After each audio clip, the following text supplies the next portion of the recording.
We're going to talk more about diversity on television with Imani Cheers, good friend, assistant professor, media and public affairs, George Washington University here in Washington. Good to have you back. Thank you. It's good to see you.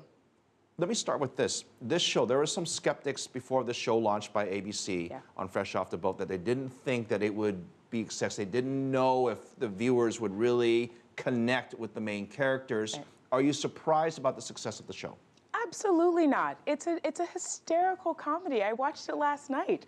The reality is that good writing, strong characters are going to produce viewers, and that's what Fresh Off the Boat is doing. Every week, successfully, they're drawing in viewers because at the end of the day, it's just funny. So that's great that they're funny, but how come we haven't seen more Asian American actors and families, I should say, on television? This becomes a little bit tougher, but ABC, look, I give them credit. Yeah. They took the chance to do something nobody has done in decades, which is put an Asian American family on television and mix it up with the African American community, with the rest of the cultures in America, and they've managed to make it funny. Well, I think the reality is that television right now is at the most diverse and most exciting that it's been in decades. So now, not only do we have a show like Fresh Off the Boat that's pulling in really consistent, really top of the average ratings at roughly 6 million viewers every week, but I think the reality is that, I mean, it was time. I mean, I think television is really sort of long overdue, actually. Long overdue, and I think Hollywood really listened. There was a long time that when they were introducing their fall lineups, that you saw no diversity. Okay, not only with characters on television, but not even with strong leads. And now with Fresh Off the Boat and other really strong shows like Blackish and of course Empire, I think we're really looking at a positive another change. Good show as well.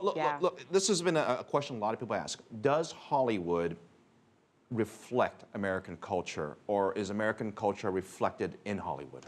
I think it's a really interesting blend right now. So we like to think that America is at the most multicultural that it's ever been. Okay, minorities are putting in 40% of the demographic across the board, and soon minorities will be the majority. So I think Hollywood is finally catching up, and I think they're realizing that at the end of the day, families want to see on television what they see in everyday life. Now, some people have told me, friends who are actors and actresses, they say, look, these roles are hard to get. If you don't have an Asian American executive producer or creator of the show, you might not have that family there. And so you need people not just on camera, but also off camera involved in these productions as well. Are we seeing traction from that perspective? It's coming. It's not coming fast enough, but you are definitely seeing people of color behind the scenes as showrunners, as executive producers. You're seeing more women. It's not just Shonda Rhimes or even Mara Brock-Akil, who's doing some really great things over on BET. But we're finally beginning to see people of color and women take hold of shows. And then I think, and as a result of that, you're going to see that on air with their actors and their characters. Here's something somebody told me is you see a lot of Asian women now on television. Yeah. Where are the men? I think they're coming. I think it's one of those things where, depending on where you're looking and what networks you're watching, that you would be surprised to see just really a more diverse audience base. And there was a really heated article that came out last week on Deadline Hollywood that was kind of asking, is too ethnic too much, too fast, and too soon? And they, of course, that created some controversy. Lots of controversy. And Deadline, actually, they ended up retracting at least the headline and kind of changing it to reflect more the content of the story. But I'll give you the exact quote. They argued that white actors, Caucasian actors, were now at a disadvantage compared to ethnic minorities.